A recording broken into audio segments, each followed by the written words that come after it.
and welcome to yet another eToro Hangout. Nimi Howard here.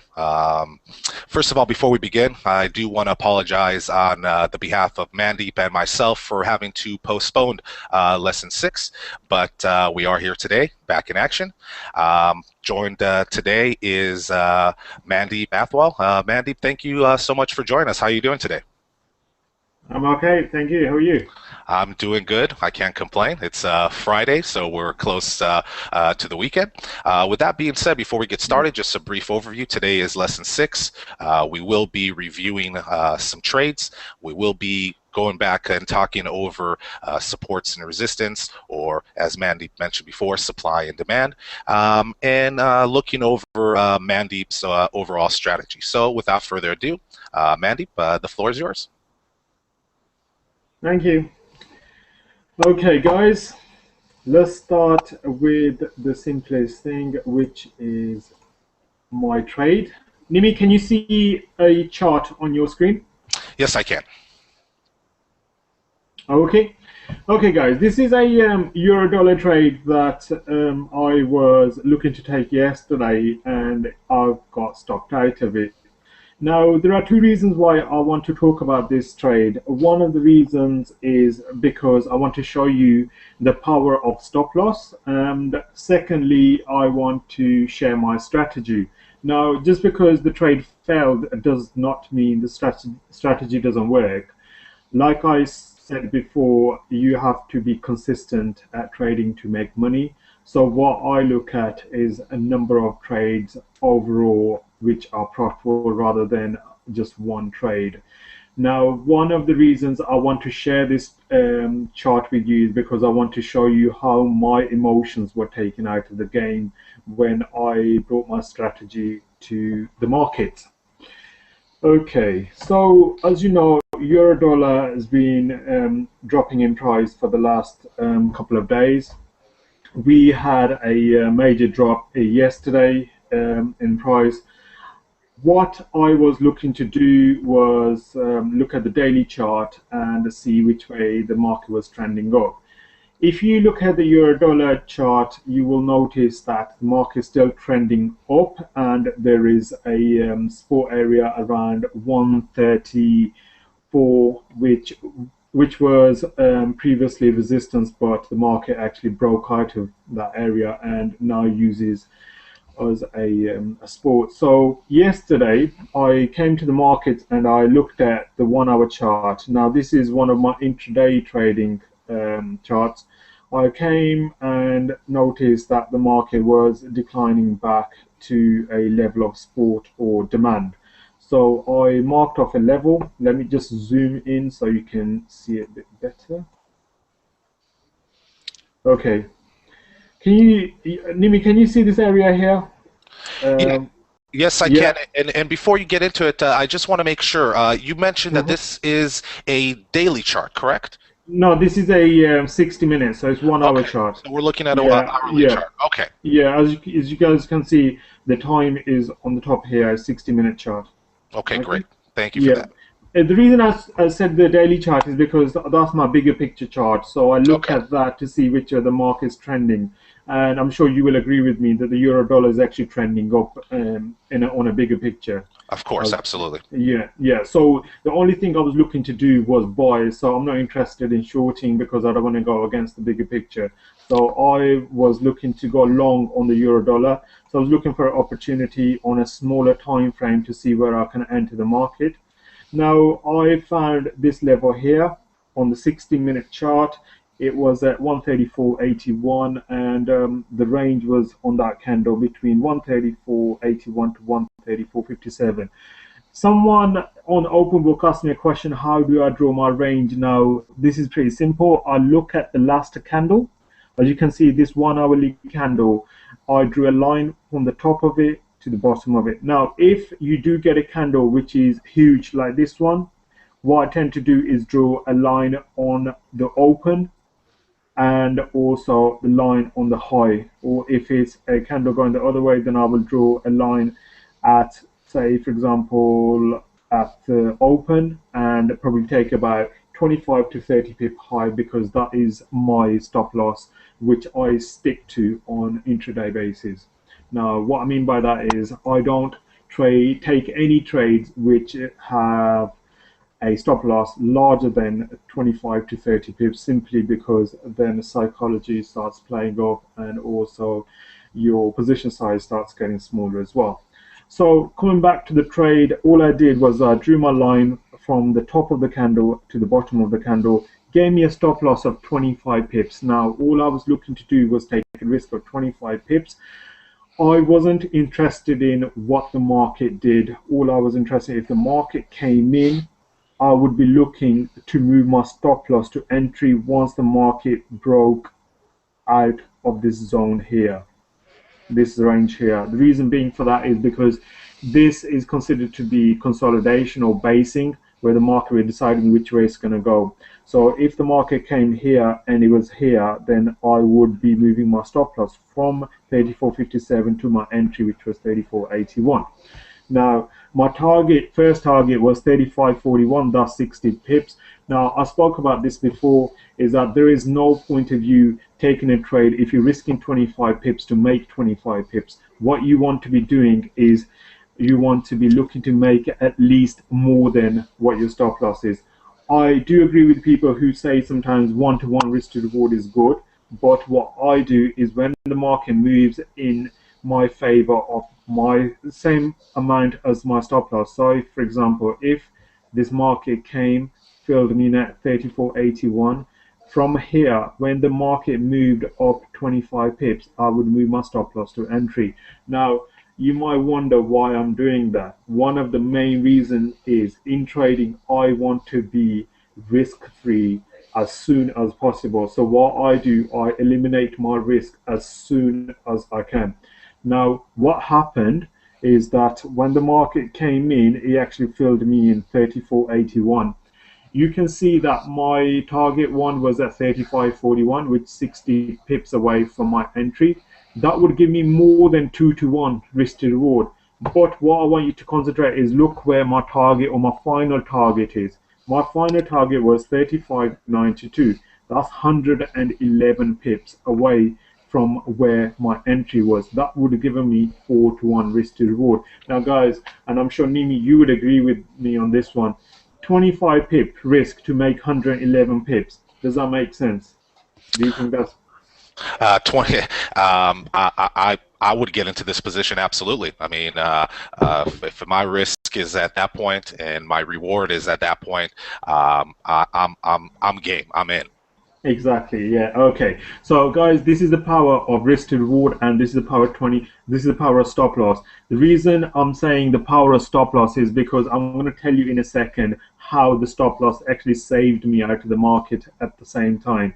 Now, Mandeep, I'm yeah. sorry to cut you off, but while we're No, still fresh on this, you mentioned that no. somebody on the open book asked you how you draw your lines. Now Hmm. let's say that our traders out there, whether they have the experience and knowledge or not, are looking at the same chart that you're looking, and they're telling themselves, "Well, I necessarily wouldn't have drawn my lines where Mandeep did. Does that Hmm. make me wrong?" So my question to you is, because and we've spoken about this, I don't think what every person draws the same support No, resistance lines. they don't. No.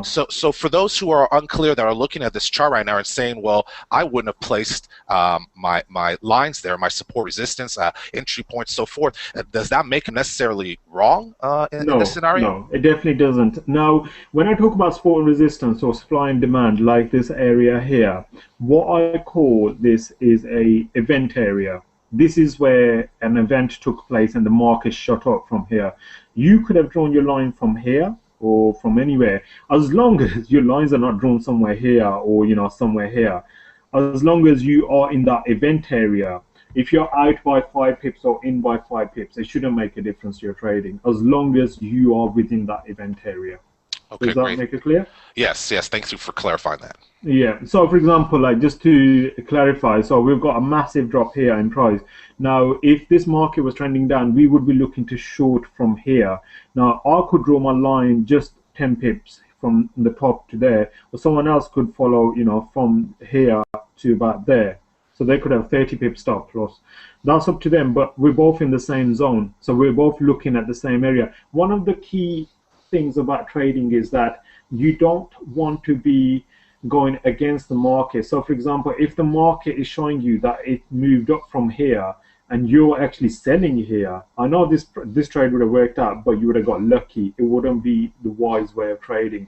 So, what we want to do is go long where there is support, go short where there's resistance. So, your zone might be different from mine, but as long as you are in that same area of trading as myself, then you should be okay.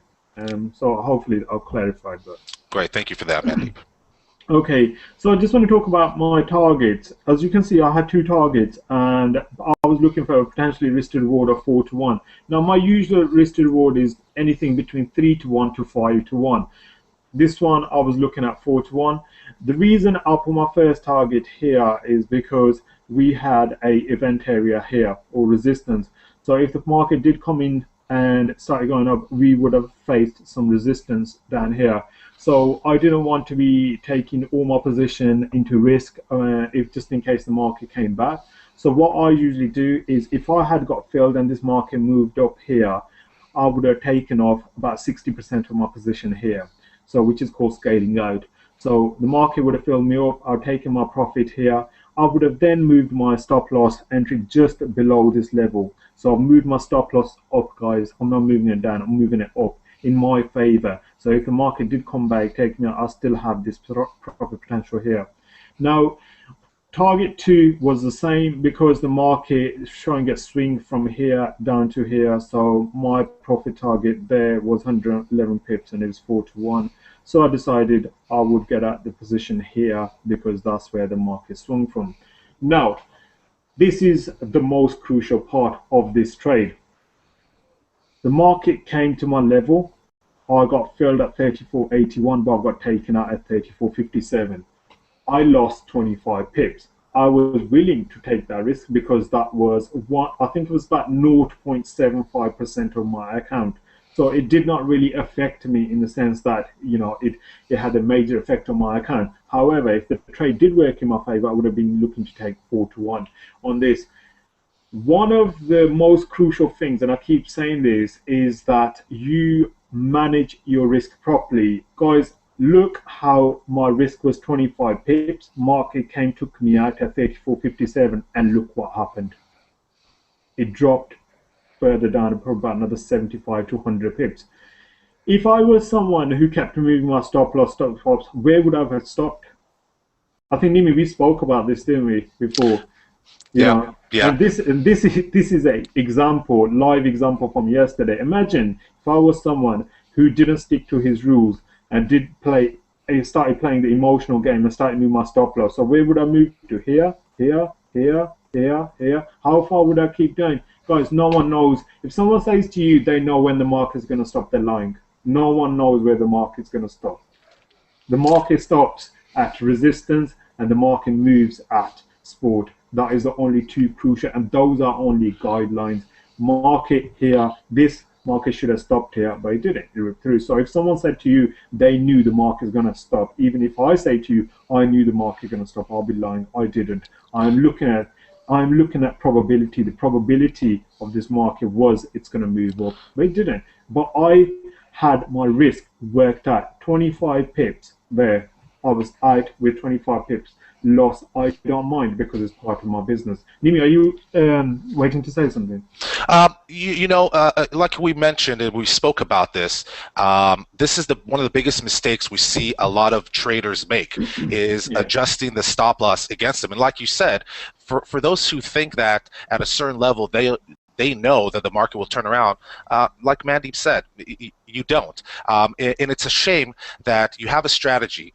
For example, you open a position with 5% of your account, and before you know it, because you continue adjusting your stop loss, before you know it, now you had invested 50-60%. It's a shame that we see that. As Mandeep just showed, you set your rules, you set your guidelines, whether it is you enter with 3%, 5%, and you stick to that.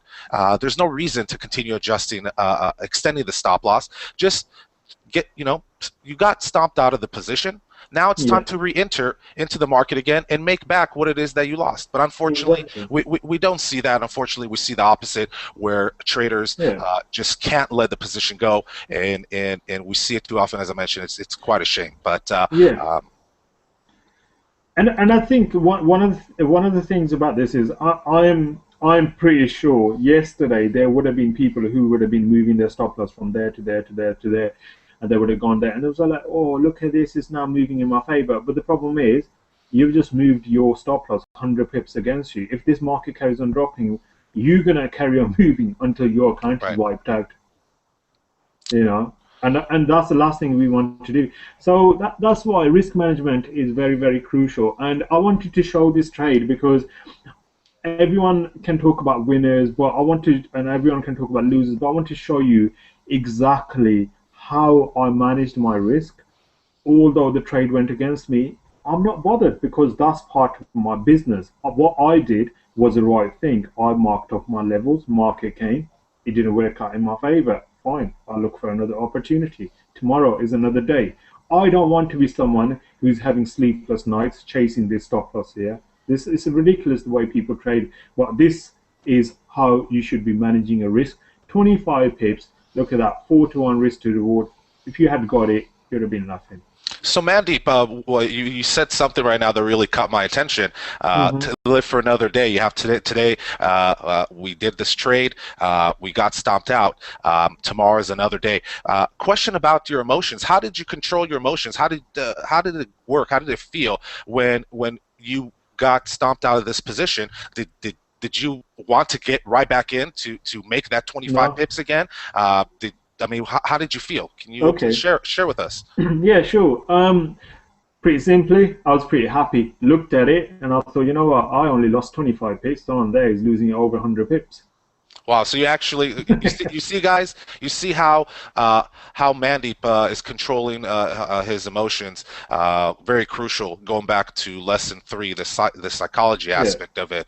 He actually just said something that I don't think very many people would say. He was actually happy because at the end, if you look at this, those who would have extended their stop losses, like you mentioned, 100 plus pips, but he's out and now he's sitting comfortably at his chair, waiting for the next at home in front of the yeah, computer, waiting for the next opportunity. yeah. And the thing about trading is it's a game that's been here before we were here, and it will be here once we've gone as well. And you have to appreciate that because the day you learn that, that will be the day you start making decisions based on your trading strategy, based on your trading plan, rather than your emotions. The way I look at it is that I want to keep bullets in my gun so I can come shoot the market again tomorrow. If I just use all my bullets, all my money up today, what I'm going to do tomorrow is just look at empty charts. I've got nothing to do. So one of the things you should consider before you actually enter the market is where you're going to enter the market, how much is your stop loss, how much are you looking to risk at the market, how much are you looking to make from the market. Because when you come and take in a trade, that's when your emotions kick in, not when you're looking to take the trade. What people say to me, oh yeah, I planned a stop loss of 30 pips. Yeah, you planned a stop loss, but did you use a stop loss of 30 pips? And then someone says, well, I was looking to take 80 pips. The market moved 100 pips in your favor. Why didn't you take it then? Oh, because I thought it's going to carry on moving forward. Well, it didn't. It came back, gave you 80 pips, and it came back against you. You're now out with your stop loss taken out. I'm sure, Nimi, you've probably seen that happen. Market moves in people's favor, but they don't know where to get out of the market. Amazingly, and please, guys, our viewers, don't take this the wrong way. Amazingly, how greediness can really hurt you at the end. As Mandeep said, you set yourself a strategy. You set yourself a take profit of 80 pips. The Yeah, market starts moving towards that way. Why are you not sticking to your guns? Why is that? And once again, it's the fact that you're allowing your emotions to yeah, control your trading. And like I said, I want to to go back, if you are that type of trader where you don't know where to get out at profit, or you don't know when to get out with the stop loss, and you continue to adjust it, please go back to lesson 3, the psychology of trading, and review that lesson. It's crucial. Yeah. Okay, guys, and I just want to share two more things on this trade before I finish off. Now, the other thing is, as you can see, I got taken out with 25 pips, but then we have another demand level here, which is a support, and I got filled on this demand level as well. And at the moment, I'm currently in this trade in profit.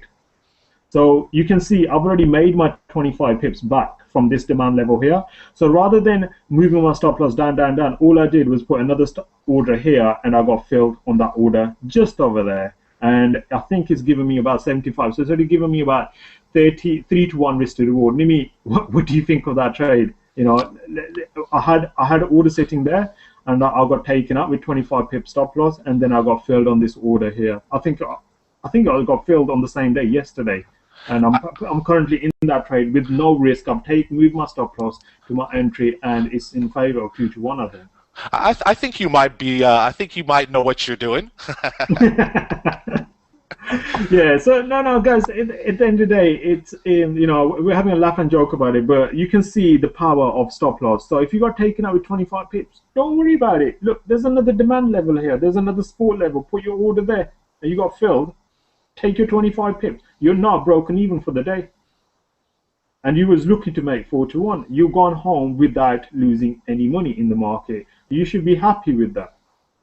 And think that's it's one of the most crucial things in trading. People get upset because they're not making money, but don't be upset. Only be upset if you're losing money. If you're breaking even, you're going in the right path. One day or another, the market will start to pay you. So follow your rules. My rules were on this. Okay, where is my entry? Where is my stop? Where is my first target? Where is my second target? Now, someone who wants to stay in the market for longer, let me give you a little tip here. What you could have done is you could have opened 3 small positions. You could have put in 3 small orders and opened your 3 positions here. And you could take off one position at 33%, second position at 66, and third position at 99% of the move.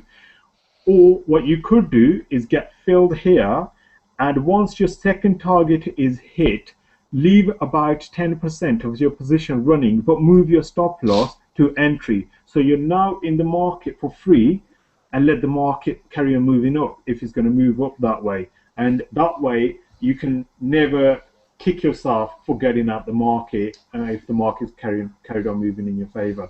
Did that make sense, Nimi? Absolutely, absolutely. Yeah. I think if our viewers truly understood what you just said here, then they recognize that once again, working with a stop loss is most crucial. And Yeah. at times, it's okay to be stopped out on your position due to stop loss. This is what it's for, there, guys. Stop loss is not here just to say we have stop losses and take profits. It's there to actually help you to save you from actually losing more funds than you intended to. Yeah, exactly. And the thing about it is, there is no point in having a set of rules if you're not going to follow them. So your rules should tell you anyway what and where your stop loss should go, and that's all you should stick to. If anyone's telling you, oh, you should move your stop loss if the market starts moving in your favor, they're telling you wrong. Don't move your stop loss. Look to re-enter the market another position. So if you do get taken out, don't worry about it. Look for another opportunity, because the market will carry on moving until, I don't know, until I've gone anyway. So we'll just say that for now. One of the other things I want to touch on is, when you look at trades on intraday basis, it's there are a couple of ways you can do it. You can either look at a 15-minute chart, you can look at 30-minute chart, or you can look at an hourly chart. But I would always advise you try and follow the trend on the bigger picture. I always follow the trend on the daily chart, so that's why at the moment I'm not looking to take any shorts on euro dollar, because the bigger picture is showing me on the daily chart that this market is still trending up. Now, it's your personal choice, but that's just a tip I wanted to give you guys. Okay, Nimi, back to you. Great. Well, guys, with that being said, I wanted myself to share something with you guys here. I've been watching gold closely as of lately. I'm a trader, investor of gold myself. So I just wanted to briefly just share something with you because I don't know if you guys have been noticing the ranges that gold has been trading within, and there's some really good opportunities. So just bear with me right now. Let me go ahead and just share. One moment, please. Here we go. Just bear with me. And what Steam is doing there, guys, I just want to say that when you're drawing your support and resistance and also supply and demand levels, I will go through these after Nimi's gone through the gold chart because I want to touch on it for the ones who are struggling to draw their support and resistance line and show exactly how support and resistance works and how supply and demand works.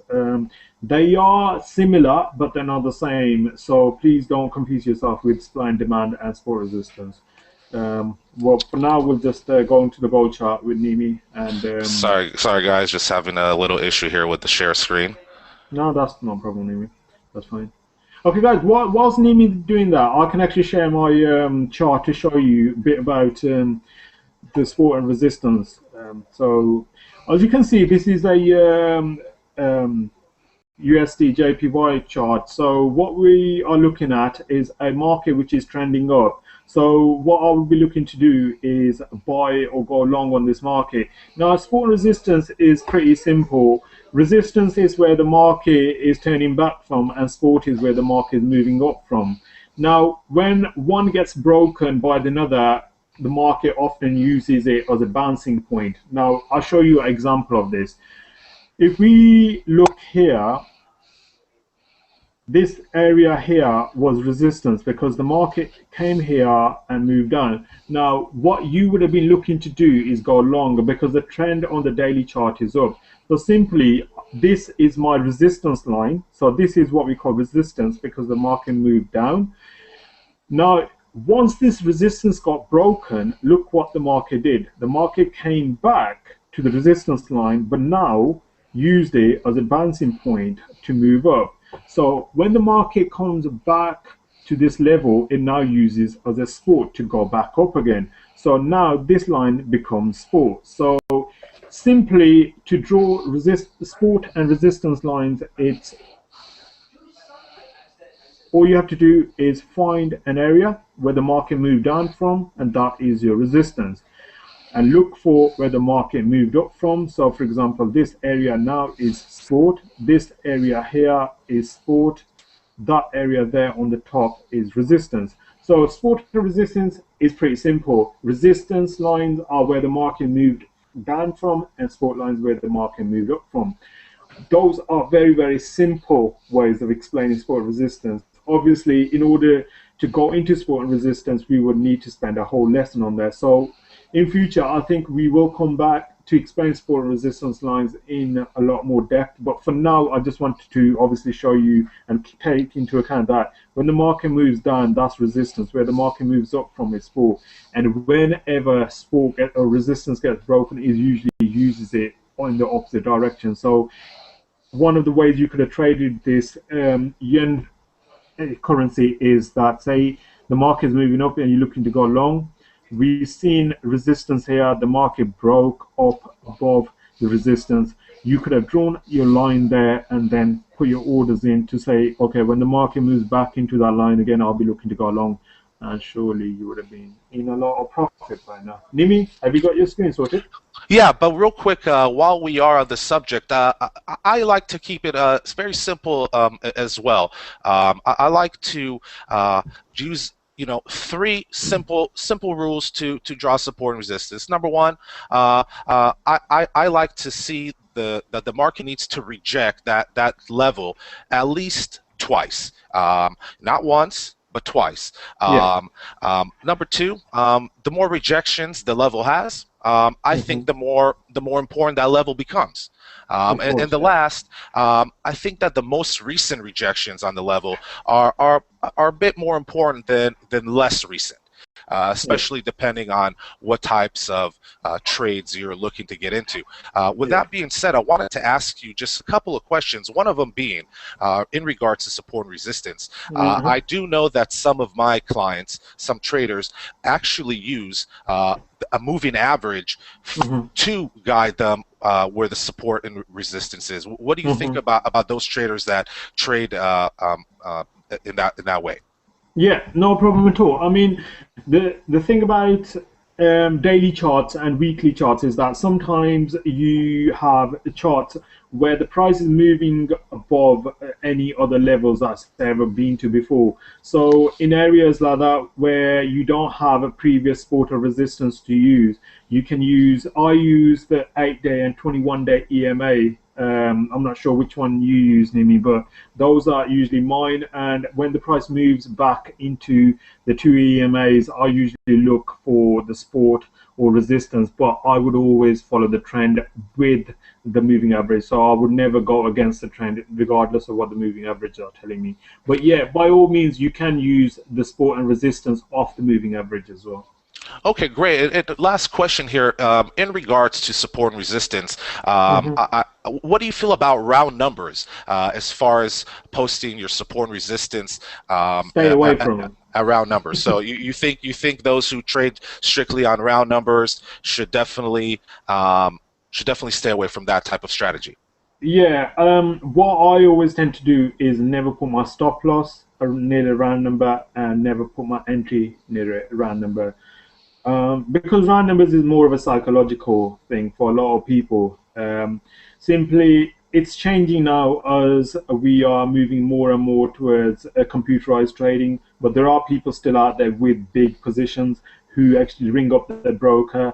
And I've actually spoken to a couple of guys, and these guys trade positions of like, nearly with a 10, $20 million in their account. And they say to me, when I asked them a simple question. I said, when you put a stop loss or when you find your broker, how do you, what do you what price what kind of prices do you give them? And they said, well, if say for example the price is at 1493, we would just say 1500. It's I see. it's yeah, and so it's a psychological game as well, and that's why I tend to stay away from round numbers. I always tend to go up about 5 pips above or 5 pips below. So that's my view on round numbers. Okay, great. So guys, you heard those who do trade strictly on round numbers. You got Mandy's opinion about it. With that being said, let me just quickly share my chart here. Sorry about the Hmm. delay there earlier. Mandeep, are you able to see the chart? Yeah, yeah, Okay, perfect. guys, before we even begin, please, I want to make it very clear. I'm not giving you any advice on this. I'm not recommending or suggesting by any means that you should trade gold. I just wanted for those traders out there who do trade gold and maybe have not recognized this to show you what's been happening as of lately with gold. Now, you can see we're looking at a gold chart, 60 minutes. And Mandeep and I actually spoke about this the other day. Gold has been doing amazing things as of lately. We have been seeing gold pretty much trading within 1700 to 1640, and we've been trading within $20 ranges. We've been trading between 1640, 1660, Hmm. 1660 to 1680, and 1680 to 1700. And we saw not too long ago we tried to test the 1700 level. We did not break it. So let me just put in a couple of horizontal lines here to show you what gold has been doing as of lately. Um, let's put a line here, and let's go ahead and put another one right here, just to show you. You can see where we are with the prices. We're here at 1685 Hmm. and down here at 1666, roughly right around $20. And we can take, for example, another horizontal line, draw it and put it at this level right here. Give me any chance you can zoom in a bit on the chart. Sure, let me take one moment. Let me just place this in.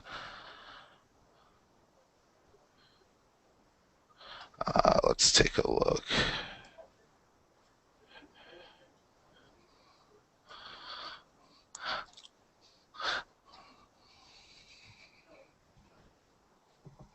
Does that look any better?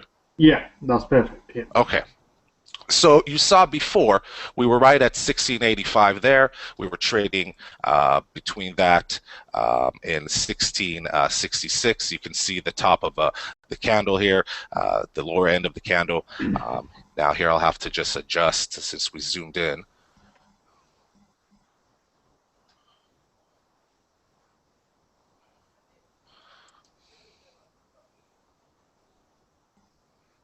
We can see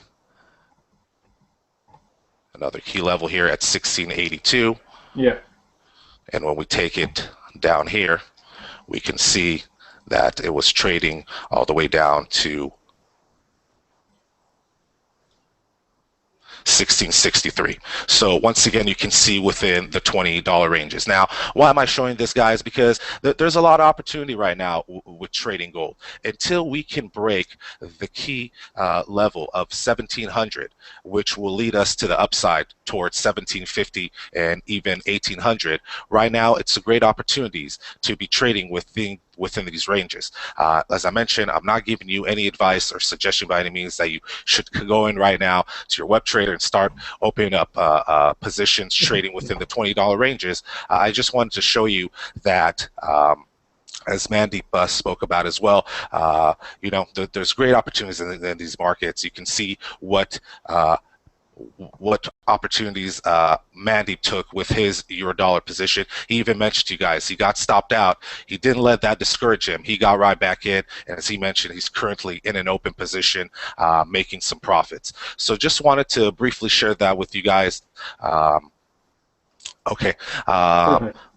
So Mandeep, anything else that you'd like to share with our viewers for today before we end the session? I think we're done for teaching.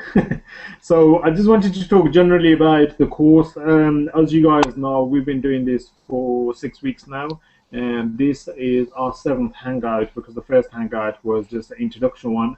So I just want to thank everyone who's followed us, and hopefully you guys learned something. And it's been a pleasure working with eToro. And unfortunately, Iona's not here with us today. But guys, we've got some great news for you because from next week, what we decided to do, we're going to do a market summary and also a brief lesson or something every week on Wednesdays. So what we're deciding is that every Wednesday we will do a short hangout in which we will do a recap of the market. So we would probably do a recap on gold and probably some of the majors.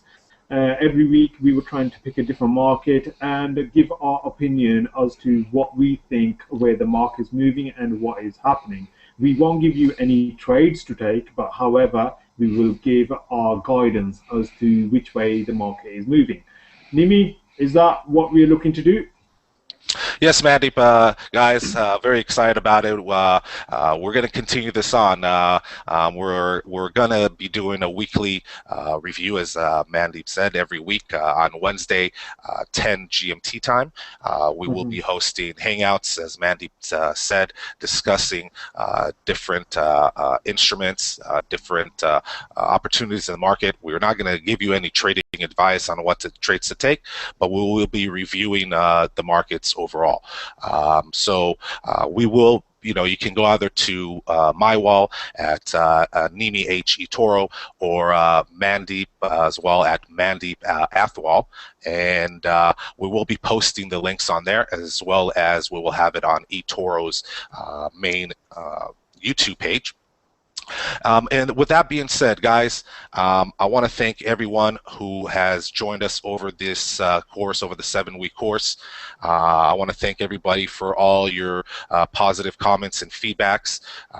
It's been a pleasure working with Mandeep, and Thank you. I truly look forward to continue working with you, for you to work not only with myself, but Thank you. eToro as well as a partner. With that being said, guys, once again, thank you. Have a wonderful and amazing weekend. And I look forward to seeing all of you Wednesdays from this point on, Wednesdays at 10 GMT time. With that being Perfect. said, Mandeep, once again, thank you so much for all your time and effort, your knowledge and No experience. problem. And with that being said, guys, have a wonderful weekend. We'll catch you next week. Take care, Okay, guys. guys. See you later. Bye bye. Bye.